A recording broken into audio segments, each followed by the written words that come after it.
देखिए, एक तो आपका माइटोसिस है, एक आपका क्या है, मियोसिस।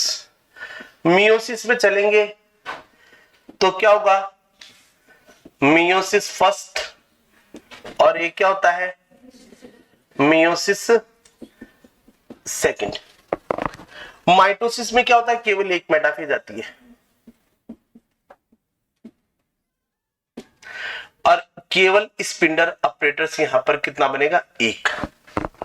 जबकि मियोसिस में क्या होता है, जैसे कोई सेल है, इससे दो सेल बनी, तो इस सेल के अंदर यहां पर अगर मैं बात करूं तो यहां पर मेटाफेज फर्स्ट के अंदर एक स्पिंडल ऑपरेटर्स तो यहां बनेगा तर्क उपकरण। फिर ये सेल जो है, ये सेल भी मियोसिस, आपकी मियोसिस सेकंड में एंटर करेगी, ये भी मियोसिस सेकंड में एंटर करेगी। ये सेल भी अर्धसूत्री विभाजन में प्रवेश करेगी, ये सेल भी अर्धसूत्री विभाजन में प्रवेश करेगी या नहीं करेगी। तो यहां पर एक से दो सेल बन रही है यहां, तो सेल तो कितनी बन गई, चार। लेकिन इस दोनों के बीच में यहां पर मेटाफेज आएगी, कौन सी मेटाफेज आएगी, मेटाफेज सेकंड। यहां पर भी मेटाफेज आएगी, कौन सी आएगी, मेटाफेज सेकंड। एक तर्कु उपकरण यहां बनेगा, एक तर्कु उपकरण यहां बनेगा। सवाल था कि अर्धसूत्री विभाजन में कुल कितने स्पिंडल ऑपरेटर्स बनते हैं, एक, दो और तीन। आंसर था तीन। जहां तक कोई भी अप्रोच नहीं कर पाए, ठीक है, तो कल सब एक एक डेयरी मिल्क लेते आना। सब हार गए, या तो दो या लो। तो अगर मान लो 5 बच्चे बताते तो 5 को देते, बताया एक ने भी नहीं, सब हार गए। खींची जी, और कोई सवालों की अंतराक्षी करने का मन हो, आप सारे में अकेला।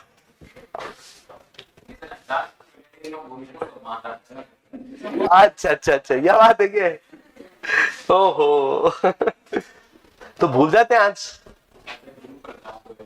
है। देखो ऐसा है कि संवाद जरूर होना चाहिए, संवाद होने से चीजें क्लियर होती हैं, ठीक है ना। मैं बार बार मैं आप लोगों को एक चीज कहता रहता हूं, डिस्कशन डिस्कशन डिस्कशन करते हैं ना तो चीजें निकलती हैं, दिमाग खुलता है। डिस्कशन नहीं करते तो जितना हमें बताया जाता है हम केवल उतना ही पढ़ पाते हैं, उसके आगे क्या है उसको पढ़ने के लिए ही तो डिस्कशन की आवश्यकता पड़ती है। वहीं पर तो हमें आवश्यकता पड़ती है कि हम ज्यादा से ज्यादा डिस्कस करें, ज्यादा से ज्यादा सीखने की कोशिश करें, ठीक है ना।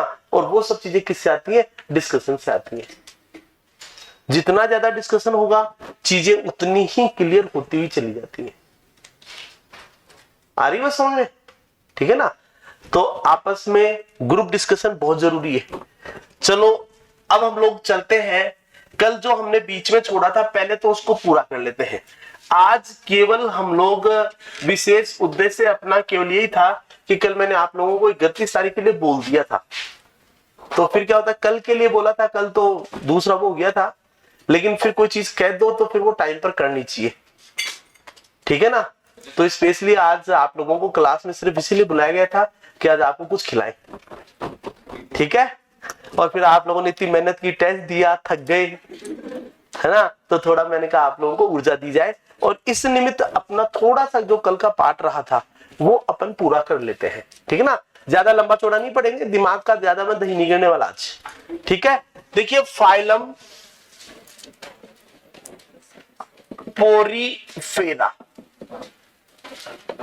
देखिए 5 मिनट के अंदर, 5 मिनट भी नहीं लूंगा मैं, 5 मिनट के अंदर अंदर मैं पूरा फाइलम बोल रहा हूं, ध्यान से सुन लीजिए। फाइलम पोरीफेरा, स्पंज, बस खींची साहब ध्यान दीजिए इधर, आपकी मुस्कुराहट के हम बहुत कायल हैं, ठीक है ना। अब हमारी तरफ थोड़ी सी नजरें इनायत कर लीजिए आप। तो मैंने कल आप लोगों को ये कहा था कि फाइलम पोरीफेरा यानी कि पोर बियरिंग एनिमल है, स्पंज कहलाते हैं। पोरीफेरा की स्टडी क्या कहलाती है? पैराजूलॉजी कहलाती है। फाइलम पोरीफेरा शब्द किसने दिया था? रॉबर्ट ग्रांट ने दिया था। एनिमल कहां पर पाए जाते हैं? मैराइन वाटर में। दो एनिमल स्पोंजिला एफिडेटिया फ्रेश वाटर स्पंज है। एनिमल सोलिटरी है जैसे साइफा, ठीक है ना, बताया था साइकोन, ठीक है ना। इसी तरह से एनिमल कॉलोनी के रूप में रह सकता है, जैसे ल्यूकोसोडिनिया का एग्जांपल दिया था। फिर हमने बताया कि साहब इस फाइलम के जो एनिमल्स हैं वो आपके कैसे होते हैं? डिप्लोब्लास्टिक होते हैं। बाहर पिनेकोड्रम, अंदर कोइनोड्रम, जिसमें कौन सी सेल? फ्लैजिलेटेड सेल या पोलर सेल्स पड़ी। पिनेकोसाइट्स का बना होता है। दोनों के बीच में क्या बताया? मीसेंकाइम बताया। मीसेंकाइम में हमने डिफरेंट डिफरेंट टाइप की क्या पढ़ी? अमीबोसाइट्स। विशेष रूप से कौन कौन सी अमीबोसाइट्स? आर्कियोसाइट जो कि टोटीपोटेंट सेल है। आर्कियोसाइट्स कैसी सेल होती है? टोटीपोटेंट सेल होती है। आप लोग बताएंगे कि टोटीपोटेंट सेल है और ये स्पर्म और ओवम का फॉर्मेशन भी करती है और पूरी बॉडी का निर्माण करने में सक्षम है। फिर बताया स्क्लेरोब्लास्ट जो कि कंटिकाओं का निर्माण करती है। थीसोसाइट्स भोजन का संचय करती है। मायोसाइट्स पेशी संकुचनशीलता जैसा गुण रखते हैं, कॉन्ट्रैक्शन का गुण रखती है। इसी तरह से ट्रोफोसाइट्स भोजन का वितरण करती है। एक कॉलोनोसाइट्स बताया कि भोजन का पाचन करती है, ठीक है ना। तो इस तरह से डिफरेंट डिफरेंट टाइप की क्रोमोसाइट जो रंग प्रदान करती है। तो ये हमने क्या पढ़ी थी? अमीबोसाइट्स। फिर हम लोगों ने देखा कि इस जो फाइलम के जो एनिमल्स हैं उनके अंदर एक स्पेसिफिक कैरेक्टर हम लोगों ने पढ़ा था, क्या? कि इनमें कैनाल सिस्टम पाया जाता है। कैनाल सिस्टम तीन प्रकार का, एस्कोन, साइकोन, ल्यूकोन और रेगोन। एस्कोन सबसे सरल प्रकार का नाल तंत्र होता है, जबकि ल्यूकोन कैसा होता है? कॉम्प्लेक्स टाइप का। फिर उसके बाद में मैंने आ जाओ मैडम, उसके बाद में मैंने आप लोगों को बताया कि क्या नाम है? एस्कोन का एग्जाम्पल क्या पढ़ा था? ल्यूकोसोलेनिया। ओलियंथस, ओलियंथस क्या होता है? साइकोन की जुवेनाइल अवस्था। क्या होता है? साइकोन की जुवेनाइल अवस्था। साइकोन की जुवेनाइल स्टेज जो है उसको आप लोग बच्चों क्या बोलेंगे? क्या बोलेंगे? ओलियंथस। क्या बोलेंगे? ओलियंथस। नाम बोलो। ओलियंथस। ओलियंथस। थोड़ा दिल से बोलिए, बोलो। हाँ, अंदर से आवाज नहीं है। ओलियंथस, ओलियंथस, ठीक है। फिर उसके बाद में आप लोग बताएंगे कि इस फाइलम के जो एनिमल्स कैनाल सिस्टम किस किस में हेल्प करता है? डाइजेशन में हेल्प करता है, इंजेशन में हेल्प करता है। मेनली इंजेशन में हेल्प करेगा, भोजन के अंतर्ग्रहण में, रेस्पिरेशन में, एक्सक्रीशन में और किसमें? रिप्रोडक्शन में। कल बताया एक्सक्रीशन उत्सर्जी पदार्थ क्या होता है? अमोनिया, तो अमोनोटेलिक हो गया।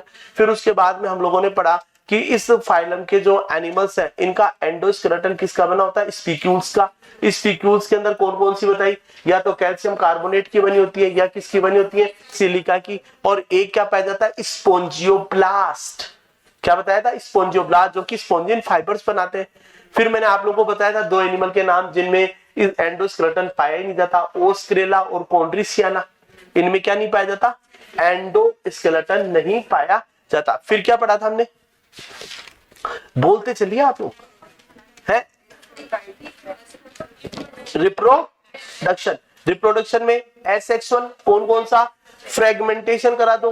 अब देखो एक सिंपल सी बात है, आर्कियोसाइट्स पाई जाती है। फ्रेगमेंटेशन होगा जिस भी स्पंज में के टुकड़े में आर्कियोसाइट्स है वो पूरा का पूरा नया अमीबा बना देगा। बात समझ में आ गई? दूसरा क्या बताया आर्कियोसाइट्स के फ्रेगमेंटेशन के अलावा? बडिंग, जैसे ल्यूकोसोलेनिया में एंडोजीनस बड यानी कि जेम्यूल। अंडरलाइन कर लिया ना? जेम्यूल फाइलम पोरीफेरा का कैरेक्टर है। स्पंज में एसेक्सुअल रिप्रोडक्शन किसके द्वारा होता है बच्चों? जेम्यूल के द्वारा होता है। किसके द्वारा होता है? जेम्यूल। किसके द्वारा होता है? जेम्यूल के द्वारा होता है। इसके अलावा आप लोगों को मैंने क्या बताया कि इस फाइलम के जो एनिमल्स हैं उनमें सेक्सुअल रिप्रोडक्शन क्या बताया था कल? एनिमल मोनोइशियस, हर्मेफ्रोडाइट या बाइसेक्सुअल होता है। मेल और फीमेल मतलब कि गैमेट्स जो है वो एक ही बॉडी के अंदर, एक ही एनिमल के अंदर बन रहे हैं, ठीक है ना। कौन सी कोशिका बनाती है? आर्कियोसाइट बनाती है, स्पर्म और ओवम। क्योंकि यहां पर प्रोटोगाइनस अवस्था मेनली पाई जाती है। ओवम पहले परिपक्व हो जाता है, स्पर्म बाद में। इस अवस्था को कहते हैं प्रोटोगाइनस। अपवाद बताया था ल्यूकोसोलेनिया, प्रोटोएंड्रस अवस्था पाई जाती है, स्पर्म पहले मैच्योर होते हैं, ओवम बाद में। अगर ऐसी स्थिति किसी एनिमल में है, बाइसेक्सुअल है, तो उसको दूसरे एनिमल की अपने आप आवश्यकता पड़ेगी, ठीक है ना। तो एक एनिमल के स्पर्म और दूसरे के ओवम, तो फर्टिलाइजेशन कैसा हो गया, क्रॉस। फर्टिलाइजेशन कहां पर होता है, शरीर के अंदर होता है। यहां पर कोई स्ट्रक्चर नहीं है जहां पर रिप्रोडक्शन होगा, लेकिन बॉडी के अंदर चला गया, ओवम है वो बॉडी के अंदर हो रहा है, इसलिए नाम क्या दे दिया, इंटरनल फर्टिलाइजेशन। होलोब्लास्टिक क्लीवेज, पूर्णमंजी विदलन। फिर आप लोग बताएंगे larva development indirect, larva 2 amphiblastula parenchymula. कौन कौन से लार्वा है, ठीक है। अब आपको इस पूरे फाइलम में याद क्या रखना है, वो चीज दिमाग में रख लो। क्या, इस फाइलम के जो एनिमल्स हैं, पहली चीज मैराइन वाटर में है, एक क्या पाए जाते हैं, पोर बियरिंग होते हैं, ओस्टिया और ओस्कुलम जैसे 2 छिद्र प्रेजेंट बताए थे, मैराइन वाटर में है, पोर बियरिंग है, ठीक है ना। और इनमें यहां पर क्या पाए जाते हैं, स्पिक्यूल्स पाए जाते हैं, क्या पाई जाती हैं, तंत्रिकाएं पाई जाती हैं। एंडोस्केलेटन किसका बना होता है, स्पिक्यूल्स का बना होता है। एक इनमें बताएंगे एनिमल कैसे होते हैं, आपके डिप्लोब्लास्टिक होते हैं। कैसे होते हैं बच्चों, डिप्लोब्लास्टिक होते हैं। डिप्लोब्लास्टिक के अलावा आप लोग क्या बताएंगे, क्या पाया जाता है, कैनाल सिस्टम पाया जाता है। कैनाल सिस्टम ही सब में हेल्प करेगा। और यहां पर रिप्रोडक्शन में याद रखेंगे क्या बनता है, जेम्यूल बनता है। और 2 लार्वा कौन कौन से, एम्फीब्लास्टुला और क्या बनता है, पैरेन्काइमुला। ये क्या बनते हैं बच्चों, लार्वा। और एक स्पेसिफिक चीज है कि यहां पर ये डिप्लोब्लास्टिक है, तो यहां पर याद रख सकते हैं इनमें आर्कियोसाइट सेल पाई जाती है। कौन सी सेल, आर्कियोसाइट्स। और स्पिक्यूल्स का निर्माण करने वाली स्क्लेरोप्लास्ट। इतनी बातें इस फाइलम में याद रख लीजिए, आपका कल्याण हो जाएगा। इससे बाहर कुछ नहीं आना, वो तो सिर्फ समझाने के लिए पढ़ाई जाती है, ठीक है ना। और अगर एग्जामिनर कैनाल सिस्टम के फ्लो चार्ट को देकर अगर उस पर डायग्राम बना देता है, फ्लो चार्ट बना देता है, तो वो क्वेश्चन अच्छे स्तर का होता है। वो यूजी लेवल का क्वेश्चन का स्तर है, क्योंकि यूजी लेवल पे क्लासिफिकेशन दिया हुआ आपके। तो इतनी बातें अपने को ये नोट कर सकते हैं, एक लाइन में पूरे फाइलम को दिमाग में रखें। हो गया भाई। अब आइए फाइलम पोरीफेरा का क्लासिफिकेशन पढ़ते हैं। देखिए फाइलम पोरीफेरा की 3 क्लास बनाई हमने।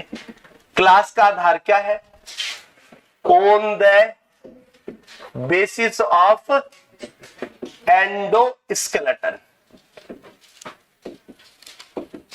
अंतःकंकाल के आधार पर। अंतःकंकाल या तो स्पिक्यूल्स का बना होता है, स्पिक्यूल्स में या तो कैल्शियम कार्बोनेट की हो सकती है, या किसकी हो सकती है, सिलिका, या क्या हो सकता है, स्पॉन्जिन फाइबर्स। देखिए एक केमिकल कंपनी के केमिकल्स आते हैं, नाम है केमिकल कंपनी का CHD। क्या याद रखेंगे, CHD।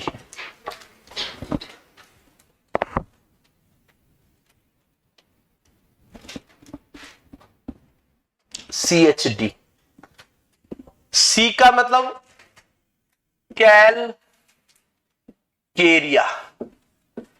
कैलकेरिया। कौन सी क्लास हो गई, क्लास कैलकेरिया। इसी को बोलते हैं कैल्सी स्पोंजिया।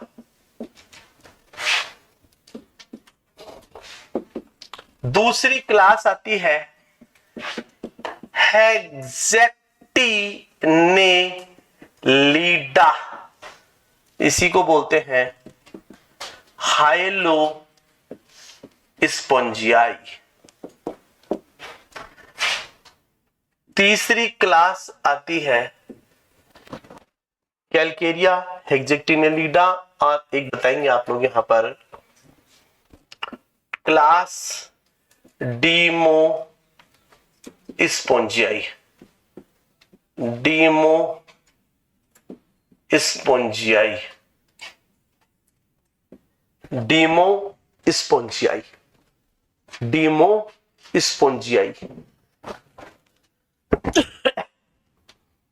देखिए कैलकेरिया नाम से पता लग रहा है इसका जो स्केलेटन है, जो स्पिक्यूल्स है, स्पिक्यूल्स किसकी बनी होती है बच्चों? कैल्शियम कार्बोनेट की। हेक्सेक्टिनेलिडा में स्पिक्यूल्स किसकी बनी होती है? सिलिका की बनी होती है। डीमोस्पोंजियाई का स्केलेटन जो है, स्केलेटन सिलिका प्लस स्पोंजिन फाइबर्स यानी स्पोंजिन तंतु या केवल स्पोंजिन फाइबर्स का बना होता है। स्पोंजिन तंतुओं का बना होता है। किसका बना होता है? स्पोंजिन तंतुओं का बना होता है। स्पोंजिन फाइबर्स का बना होता है। किसका बना होता है? स्पोंजिन फाइबर्स का बना होता है। तो फाइलम पोरीफेरा की 3 क्लास, कैलकेरिया, हेक्सेक्टिनेलिडा, डीमोस्पोंजियाई। डीमोस्पोंजियाई। तो देखिए फाइलम पोरीफेरा एंडोस्केलेटन के आधार पर हमने यहां पर इसको 3 क्लास में बांटा। नाम बोलिए फटाफट, बोलिए। कैलकेरिया, हेक्सेक्टिनेलिडा, डीमोस्पोंजियाई। दोबारा बोलो। अच्छा, वहां पर कौन कौन सी क्लास पढ़ी थी आप लोगों ने? क्या पढ़ा था? चेतन सर को मोर पसंद है बताया था। कौन कौन सी क्लास थी सी की? सी का मतलब क्या बताया था? सीलिएटा, स्पोरोजोआ, मैस्टिगोफोरा, ओपेलाइनेटा, राइजोपोडा। ठीक है। और यहाँ पर कौन कौन सी क्लास है? अच्छा, इनका बॉडी ऑर्गेनाइजेशन कैसा था? पोरीफेरा का सेल्यूलर ग्रेड था। प्रोटोजोआ का कैसा था? प्रोटोप्लाज्मिक था। यहां पर एक बॉडी प्लान भी बताया था, सेल एग्रीगेट्स। ध्यान आ रहा है आपको? लिखवाया था सेल एग्रीगेट्स बॉडी प्लान। किसका करेक्टर है? पोरीफेरा का। ठीक है ना। और यहां पर 3 क्लास कौन कौन सी पढ़ रहे हैं? तरीका क्या बताया? याद रखेंगे, CHD। C for Calcarea, H for बोलो हेक्सेक्टिनेलिडा, बोलो हेक्सेक्टिनेलिडा, हेक्सेक्टिनेलिडा, हेक्सेक्टिनेलिडा, हेक्सेक्टिनेलिडा। देखिए नाम से पता लग रहा है हेक्सा एक्टिन, मतलब एक्टिन के बने 6 रेडिएट स्पिक्यूल्स पाए जाते हैं। यहां पर जो स्पिक्यूल्स होते हैं वो कैसे होते हैं? ऐसे बताएंगे। कैसे होते हैं भैया? 6 रेडिएट होते हैं। 6 रेडिएट जैसे होते हैं, 6 रेडिएट स्पिक्यूल्स होते हैं। किसी के समस्या हो तो बात एक अलग है, बाकी टेस्ट जरूर देना, क्योंकि टेस्ट के नाम से आदमी प्रिपरेशंस करता है, तैयारी करता है। तैयारी करके टेस्ट देना, इससे आपको बेनिफिट होगा। ठीक है ना। और कीवी पर ज्यादा मतलब अभी जैसे किसी ने टेस्ट नहीं दिया तो कीमत मिलाओ, पहले टेस्ट दो खुद घर पे अपना खुद देखो। व्यक्ति सबसे झूठ बोल सकता है, खुद से नहीं बोल सकता। इसलिए अपना इवैल्यूएशन खुद कर ले कि भैया इतना अपना स्तर है, ये अपनी कमजोरी है, इसको अपने को ऐसे दूर करना है। और उस कमजोरी को दूर करने में मैं आपकी कहां मदद कर सकता हूं, वो इंपॉर्टेंट चीज है। फिर पर पढ़ना अपने को पड़ेगा, आपको फिर मौका नहीं मिलने वाला है। मैं आपको बता दूं कि अब परीक्षाएं कुछ जैसे अभी आ गई, रेट वाला दे दिया बीच में। ठीक है ना। ये कि पॉलिटिकली फंडे हो गए सारे, ये परीक्षा ही नहीं हो रही, ये पॉलिटिकली फंडे दे दिए पूरे कि अब लेकिन परीक्षा होनी है। अब सीएम साहब ने कह दिया भाई कराना है बच्चों की, उनकी भी इच्छा पूरी कर दी भाई 50,000 करो, 50,000 करो। तो 30 + 20 50 हो गई, 51 हो गई है ना। तो पोस्ट आ जाएंगी। तो इसका मतलब फर्स्ट ग्रेड की वैकेंसी अभी तो नहीं होनी, अभी तो नहीं होनी, टाइम पूरा मिलेगा आपको। इस दौरान मैं आपको एक पर्सनल सुझाव जरूर देना चाहूंगा, यदि आप कर सके तो आपको नेट के हिसाब से भी प्रिपरेशंस करनी चाहिए। बताऊं क्यों? मैं उसका कारण बताता हूं। जी क्या आप पढ़ रहे हो? पढ़ रहे हैं जी किधर? सब्जेक्ट आप पढ़ ही रहे हो, बीच में आता है नेट खाली।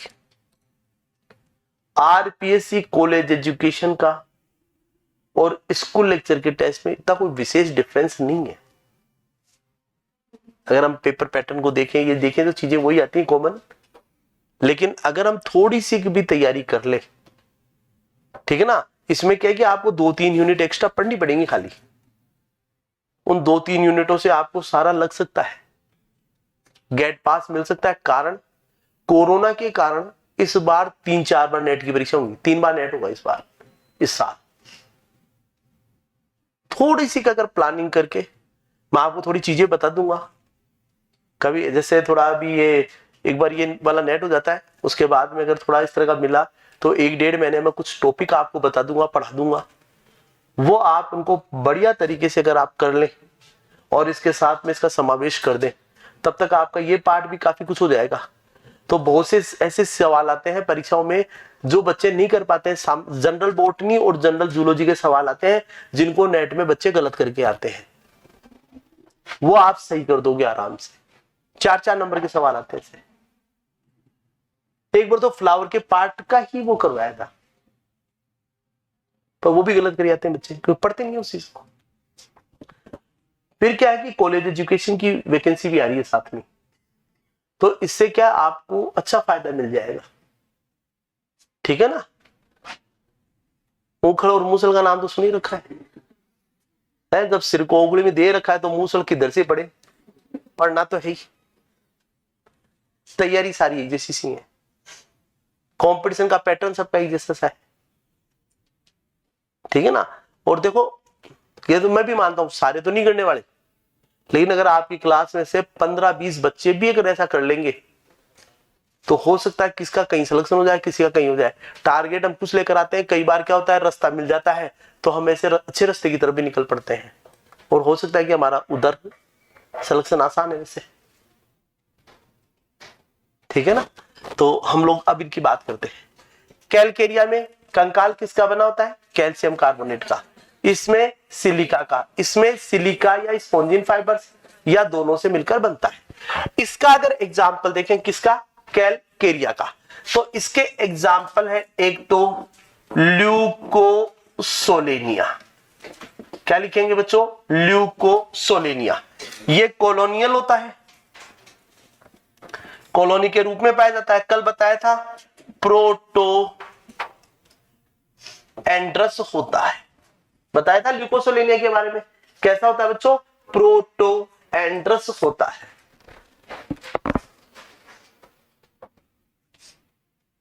क्या बात, रसगुल्ले मंगवा रहे हो क्या आप? प्रोटो एंड्रस होता है, कॉलोनियल है। कैसा होता है बच्चों? प्रोटो एंड्रस होता है ल्यूकोसोलेनिया। फिर लिखेंगे साइकोन। देखिए साइकोन जो है इसको बोलते हैं साइफा।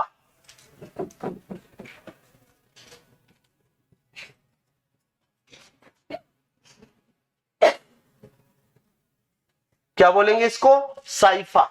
साइकोन को क्या बोलेंगे? साइफा। और एक नाम और है अर्न स्पंज, इसे क्राउन स्पंज भी कहते हैं। क्राउन स्पंज कह दो, अर्न स्पंज कह दो, आईएमपी लगा लेना, परीक्षा में सवाल पूछा जाता है निम्न में से अर्न स्पंज। अर्न का मतलब जानते हो क्या? अर्न स्पंज सुराई देखी है, पानी पीने वाली सुराई आती है, तुमने देखा क्या? ऐसी लंबी सी गर्दन और ऐसी, इसकी आकृति कुछ ऐसी सी है, इसलिए इसको अर्न स्पंज, क्राउन जैसा है, क्राउन स्पंज भी कह देते हैं, अर्न स्पंज या क्राउन स्पंज कहते हैं। एक एग्जांपल और लिख लीजिए, ल्यूसीला। एग्जाम्पल लिख सकते हैं ग्रेंशिया। मैं कहूंगा दोनों को ही मत याद करना, आप तो साइकोन और ल्यूकोसोलेनिया को याद कर लीजिए। साइकोन और किसको याद करेंगे? ल्यूकोसोलेनिया। चले आगे, नाम बोलो, बोलो Leucosolenia, Sycon, Scypha, common name urn sponge, या क्या बोलेंगे? Crown sponge. बोले urn sponge, crown sponge, urn sponge, crown sponge, urn sponge, crown sponge. Leucilla, Grantia, Grantia, Leucilla, Grantia, Sycon, Sycon, Leucosolenia. Urn sponge किसको कहा जाता है? Sycon या cipher. Hindi में साइफा लिख लीजिए, कोई दिक्कत नहीं है याद रखने के लिए। ये साहब आपकी क्लास कौन सी होगी? कैलकेरिया। अब कैलकेरिया के बाद में एग्जाम्पल लिखेंगे किसके नीचे? हेक्सेक्टिनेलिडा। इसी के नीचे एग्जाम्पल लिख डालो, कोई लंबी चौड़ी कहानी नहीं है अब इनकी। देखिए हेक्सेक्टिनेलिडा के एग्जाम्पल आते हैं। एक example you प्लेक्टेला, Euplectella, you प्लेक्टेला। देखिए यू प्लेक्टेला, इसे वीनस की पुष्प मंजूषा कहते हैं। वीनस बास्केट फ्लावर के नाम से जानते हैं, वीनस की पुष्प मंजूषा। ये एक प्रकार का ब्राइडल गिफ्ट है। जापान में नवविवाहित जोड़े को उपहार स्वरूप यू प्लेक्टेला देते हैं। जापान में न्यू कपल को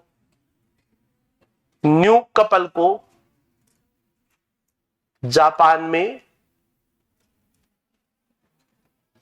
न्यू कपल को ब्राइडल गिफ्ट के रूप में, ब्राइडल गिफ्ट के रूप में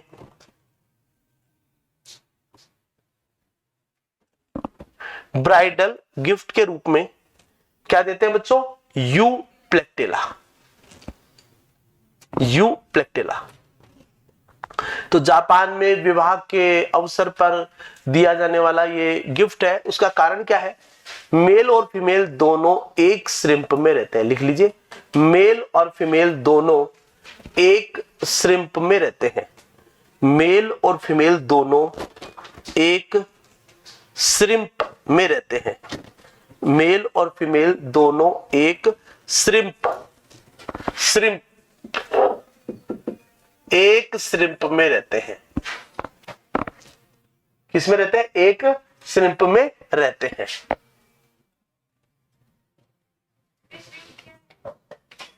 अरे कैल्शियम कार्बोनेट का बना हुआ एक आवरण है, खोल है, घर है। उस घर में मेल और फीमेल दोनों रहते हैं। यूप्लेक्टिला का घर है, उसको श्रिम्प कहते हैं। ठीक है ना? चिंता मत कीजिए, आप लोगों की भी शादी हो इनवाइट कीजिएगा, कि कोशिश करेंगे जब आपका सिलेक्शन हो जाएगा तो आप लोगों को भी, नव दंपत्ति को यूप्लेक्टिला प्रयास परिवार की ओर से दिलवा देंगे। ठीक है? हाँ, तो क्लास हेक्सेक्टिनेलिडा के एग्जाम्पल, एक तो क्या लिखा? यूप्लेक्टिला, वीनस की पुष्प मंजूषा। दूसरा एग्जाम्पल लिखिए हाइलोनीमा, हाइलोनीमा, हाइलोनीमा, हाइलोनीमा।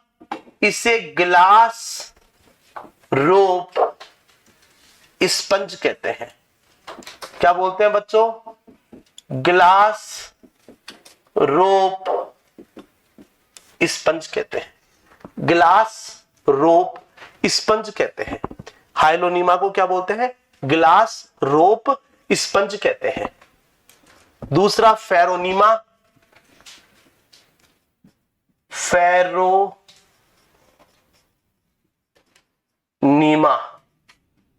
इसे बावल स्पंज कहते हैं।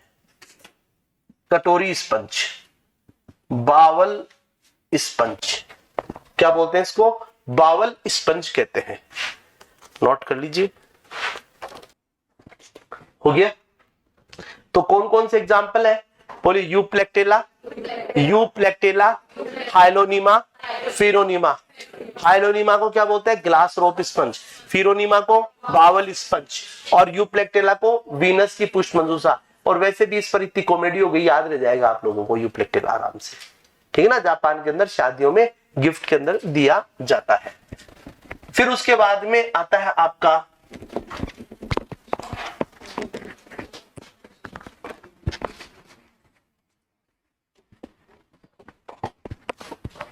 डीमोस्पोंजियाई, क्लास डीमोस्पोंजियाई। देखिए क्लास डीमोस्पोंजियाई की बात करें तो इसमें लिखेंगे you spongia,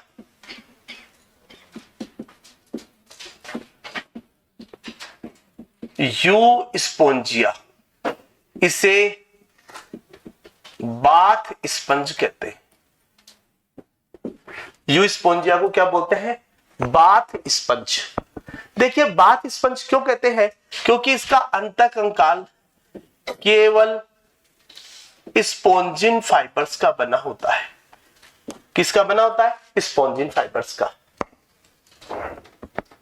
you spongia, you spongia. फिर लिखेंगे एफिडेटिया, कल पढ़ा था एफिडेटिया, कल पढ़ा था स्पोंजिला। ये दोनों के दोनों फ्रेश वाटर स्पंज है। स्पोंजिला के साथ जूक्लोरेला,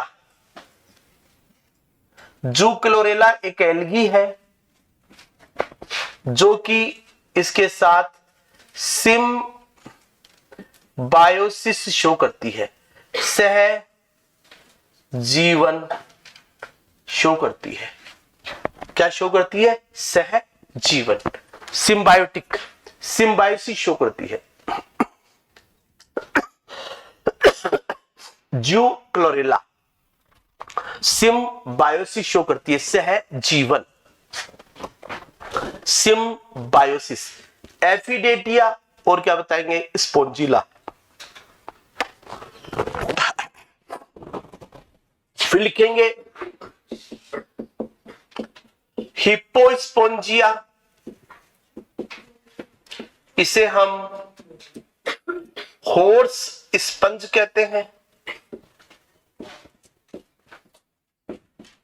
फिलोस्पोंजिया, इसे बच्चों लीफ स्पंज कहते हैं,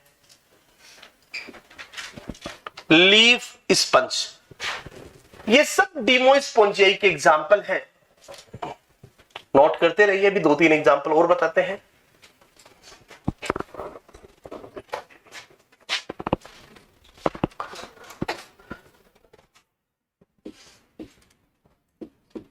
चैलिना,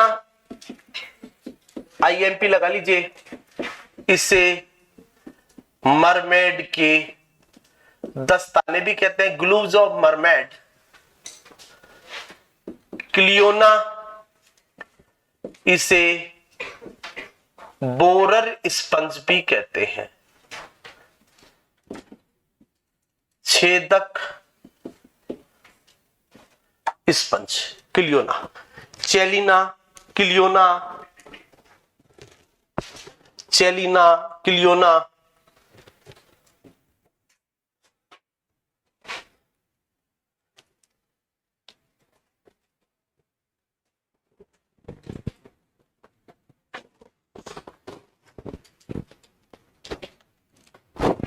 लिख लिया? हेलिकोन्ड्रिया, इसे ब्रेड स्पंज कहते हैं।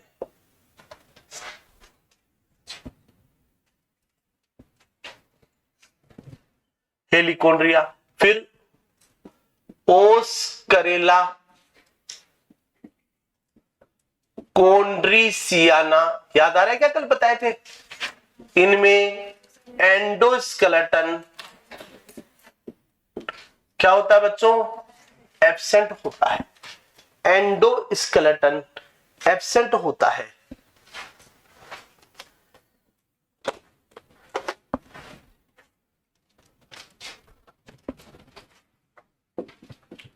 स्पोंजिया ओफिसिनेलिस,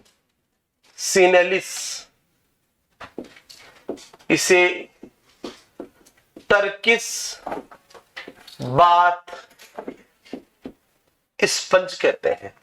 अभी मैं सारे याद करवा दूंगा आपको।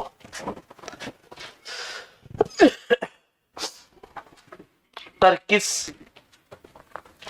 बाथ स्पंज लिखो। लिख लिया सबने? है सबका हो गया? तैयार हो बोलने के लिए? वो इकोनॉमिक बोटनी वाला एक मेरे को दे दो।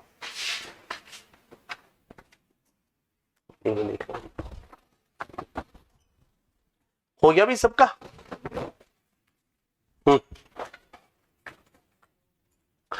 तो देखिए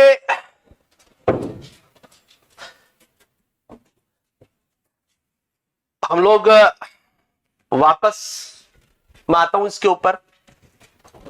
फाइलम पोरीफेरा, फाइलम पोरीफेरा को हमने एंडोस्केलेटन के आधार पर, एंडोस्केलेटन स्पीक्यूल्स का या किसका बना होता है? स्पॉन्जिन फाइबर का।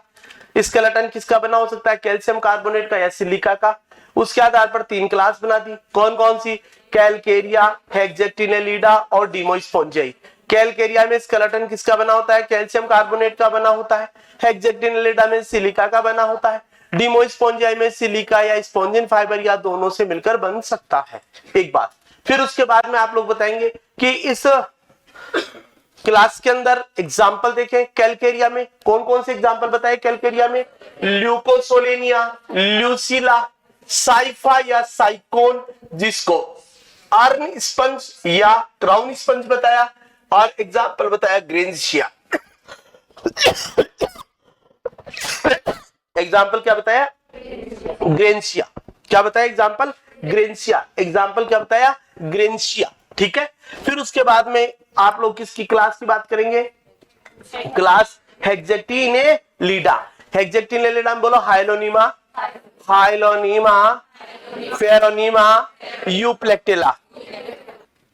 हाइलोनीमा, हाइलोनीमा, फेरोनीमा, यूप्लेक्टेला। तो यहां पर आप लोग दिमाग में रख लो, कुछ भी हैप बना लो, पे बना लो, जो भी है, ठीक है ना। एच का मतलब हाइलोनीमा, यूप्लेक्टेला, फिरोनीमा। यूप्लेक्टेला को वीनस की पुष्पमंजुषा, हाइलोनीमा को ग्लास रोप स्पंज, फिरोनीमा को बावल स्पंज। फिर क्लास डीमोस्पोंजियाई। एग्जाम्पल कौन कौन से है? बोलो बोलो। You spongia. देखो मोटे मोटे बता देता हूं, जिनको अंडरलाइन कर लो। एक तो परीक्षा में यू स्पोंजिया पूछा जाता है, अंडरलाइन कर लीजिए। चैलिना, चैलिना, स्पोंजिला और क्लियोना। क्लियोना कभी कभार ओस्क्रेला और पोन्ड्रिसियाना को इसलिए पूछा जाता है कि इनमें एंडोस्केलेटन क्या होता है? एब्सेंट होता है। अब देखो याद करने का तरीका देखो।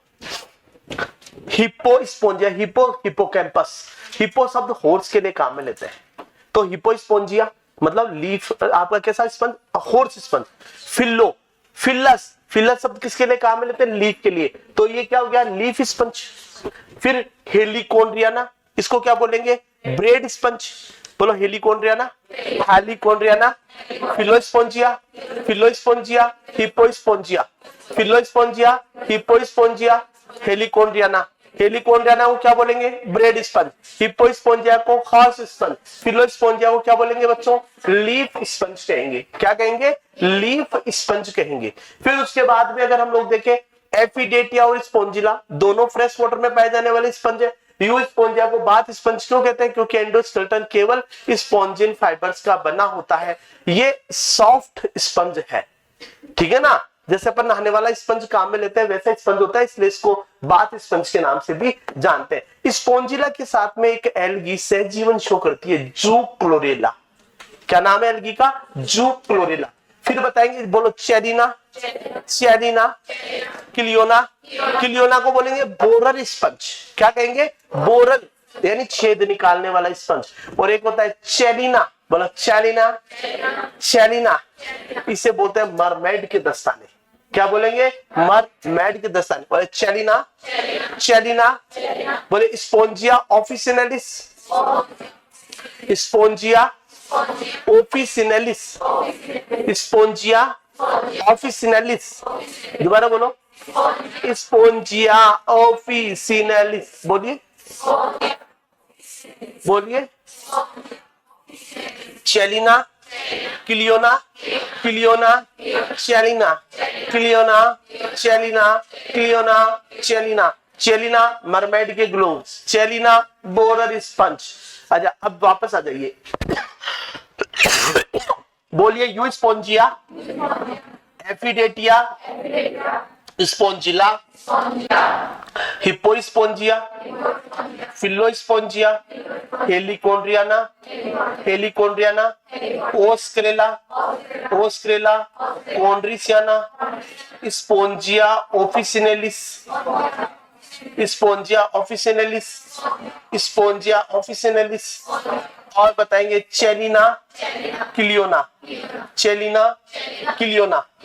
अब आपसे कोई पूछे मरमेड के ग्लोव्स किसको कहते हैं? चेलिना।